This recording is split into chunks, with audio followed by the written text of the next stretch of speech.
কিছু মনে না করলে তোকে একটা কথা বলবো। বল। তোর কোম্পানি তোকে কত টাকা স্যালারি দেয়?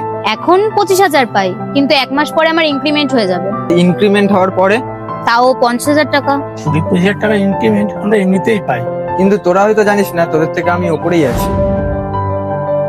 মানে? তুই হয়তো কোম্পানির ম্যানেজার, 50,000 টাকা মাস গেলে ইনকাম করিস। আমি তোর থেকে একটু বেশি ইনকাম করি। আমি এই দোকান চালিয়ে মাস গেলে 70,000 টাকা ইনকাম করিই নি। কোনো কোনো মাসে তো এর থেকে বেশিও ইনকাম হয়। আমরা গ্র্যাজুয়েশন কমপ্লিট করেছি, তাও 5-7 বছর তো হয়ে গেছে। তখন থেকে আজ পর্যন্ত যদি হিসাব করি, প্রথম দিকে তুই এমপ্লয়ি ছিলিস, তোর স্যালারি কম ছিল। আমিও প্রথম দিকে ঠেলা গাড়ি নিয়ে চা বিক্রি করতাম, আমারও ইনকাম কম ছিল। তারপর তুই পেলি 25,000, আমি তখন নিজে দোকান খুললাম। আর কিছুদিন পর থেকে তুই পাবি 50,000, আর আমি তো অলরেডি 70,000 কামাচ্ছি। তাহলে এর তুলনায় তো তোর থেকে আমি বেশিই কামাই। তোকে আমি তোর কাজের ছোট করছি না, তুই ছেলে মেয়ের ভবিষ্যতের কথা বললি তো, তাই তোকে জানাচ্ছি। তার মানে? তুই কিছুক্ষণ আগে বলছিলিস না আমার ছেলে এই চায়ের দোকান চালাবে, চালিয়ে নেবে, অন্তত আমার ছেলে চায়ের দোকানের মালিক তো হবে। দেখ, আমি যা কষ্ট করেছি তার ফল আমার ছেলেই পাবে।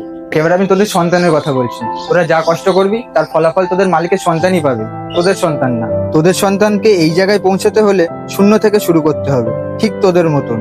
সেই স্কুল কলেজ কমপ্লিট করতে হবে, তারপর গিয়ে একটা জব পাবে, তাও স্টার্টিং এর স্যালারি কম। তোদের মতো ম্যানেজার পোস্টে পৌঁছাতে পৌঁছাতে অনেক সময় লেগে যাবে। সময়ের সাথে সাথে সে 1 লাখ টাকা ইনকাম করবে, আর ততদিনে আমার ছেলে হয়তো 10 লাখ টাকা ইনকাম করবে। আমি তোকে কি বলছি তার পার্থক্যটা বুঝতে পারছিস তো? দেখ স্নেহা, তুই চাকরি করছিস, চাকরি কর, আর যার দ্বারাই ব্যবসা করা সম্ভব তাকে ব্যবসা করাই উচিত। তোদের লাস্ট একটা কথা বলি শোন, যার নিজের কাজের প্রতি বিশ্বাস আছে তাকে জব করাই উচিত, আর যার নিজের প্রতি বিশ্বাস আছে তার ব্যবসা করাই উচিত।